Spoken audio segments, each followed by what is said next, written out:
This is one of my favorite places to just go slow, take it easy, not worry about pace, and just relax, which is much needed today. Done for the week. Week 8 completed. A pretty good week. I gotta hop right into it because even though it's a Saturday, I am working a baseball tournament all afternoon, evening, and night. So I gotta go get ready for that. So I'm just gonna go ahead and hop right into it. On Monday, I did a Fartlek Run. The first time I did a Fartlek Run, I felt really great, and it felt very easy for me. So I tried to pick up the pace a little bit for the Fartlek Run on Monday, and honestly, I didn't feel great. I felt like I was dragging my feet. It felt like my running form was probably not the best, and I think this was probably due to the fact that I was coming off a high mileage week. I didn't listen to my body enough, and it's always a good reminder, and it's always humbling when you do those speed workouts and you kind of feel crappy. You want to keep the speed going, you want to just grit through it, and which I did, but then I kind of felt crappy after that. And so I reminded myself, like, in those speed workouts, if you're trying to get this pace and this pace is just unattainable and you just feel like crap, you're sometimes better off just to call it a day and work on it next time, which I didn't, but definitely good to have another humbling speed workouts. For whatever reason, speed workouts are usually when I get humbled. It's never during the long runs. On Tuesday, I did 2 miles in zone 2, and to report, I am able to run a zone 2 mile comfortably in under 11 minutes, which I'm pretty proud of, because initially when I first did the test, it was like 13-14 minutes, but I think on Tuesday I was doing like 10-30 miles and was able to keep my heart rate under 150 and like 145-ish, so that's pretty impressive to me. And then later that afternoon, I hopped out on the school track that I worked out, and I wanted to run the mile. I just kind of wanted to see where I was at with my mile time. And even though I had kind of tired legs, I was able to run that mile in 7 minutes, which isn't super impressive, but pretty good for me. I would like to do that a little more often.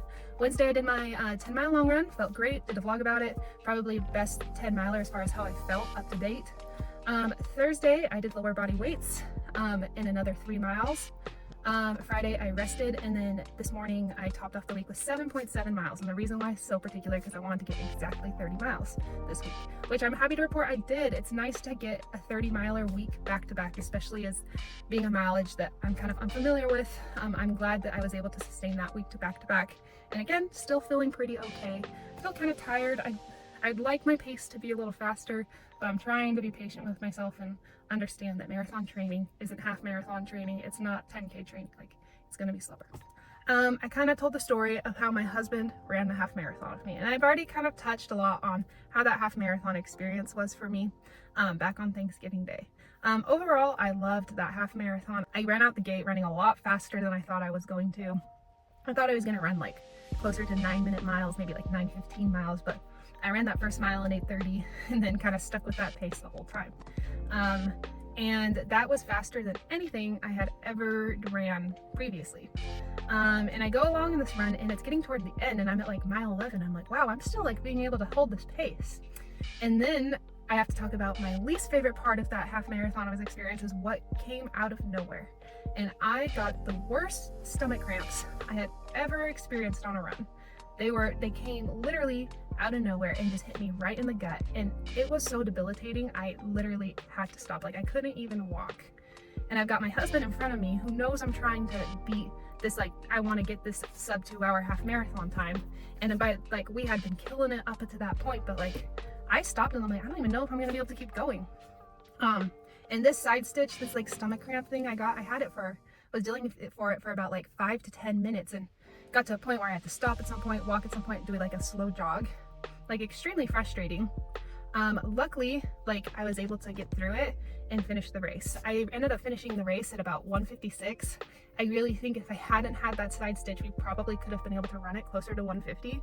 But of course, things happen. And looking back, I initially thought that the side stitch was because of the fruit snacks I had eaten on the race. But that was odd to me because I had been eating fruit snacks on my long runs previous to that. I also thought that maybe it was just because I was running so much faster than what I was used to, could be why I ended up getting that side stitch around a mile 11. And it hasn't been up until this point that I've kind of figured out why I got the side stitch. And it simply comes down to lack of sodium and lack of electrolytes. Up until that point on my long runs, I had been carrying a water bottle with me that was just super duper concentrated with electrolytes. However, on race day, I didn't want to carry anything with me. I wanted it to be like weight free, and I figured that I could just get water and stuff on the side, like the rest stops. And so I just drank tons of electrolytes prior to the race. I drank tons of water. I was super hydrated going into the race. And I didn't think it was gonna be a big deal because this was Thanksgiving Day. So it was like 45, 50 degrees. It wasn't super warm. The sun only came out for like the second half of the race. But looking back, I realized the only difference between the race day and what I was doing during my long runs, which I had ran 10 plus miles, probably at least a half dozen times prior to this day, was the fact I had 0 electrolytes during the race. And I think it ended up catching up to me at mile 11. At the rest stops, I was so panic and frantic trying to get through it and go as fast as I can. I never looked in the cup they handed to me to see if it was Gatorade. I just always grabbed the cups with water in them, and I never grabbed a Gatorade cup. So I didn't have any electrolytes throughout the entire race, and the fruit snacks I had were just sugar. So there was like no salt, no nothing that I was getting, and I think it finally caught up, which is why I faced that horrible stitch and that stomach cramp. So I've been trying really hard, now that I've realized that that was the cause to that, and I know I just want to avoid that at all costs on the marathon day. I've been trying really hard to be good about taking electrolytes. I load up on electrolytes every day, run or no run. I always drink electrolytes.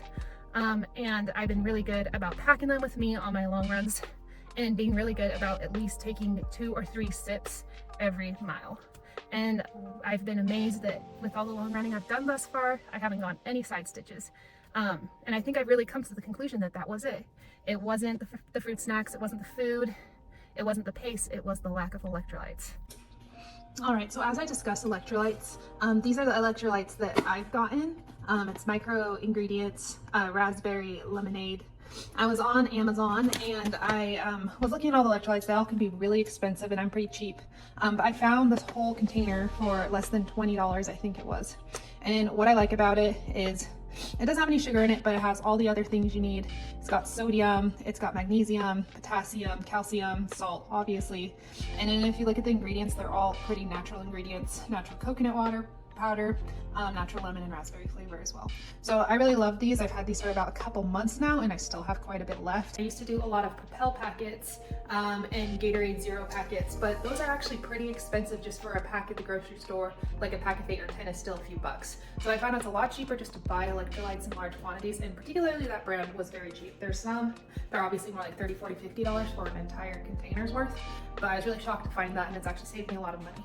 And it's really tasty. It has a good natural flavor to it. And like I said, you can mix it with like a little caffeine packet or something like that, and it usually tastes pretty good. So that's what I've been doing. Also real quick, February ended this week and I was able to wrap up 118 miles in the month of February. So very happy about that. That's more than I did in January, which I already thought I did a lot in January. So super happy about the monthly mileage I was able to get. Excited to see what March has in store. That's it for me this week. So I'll catch you guys next week.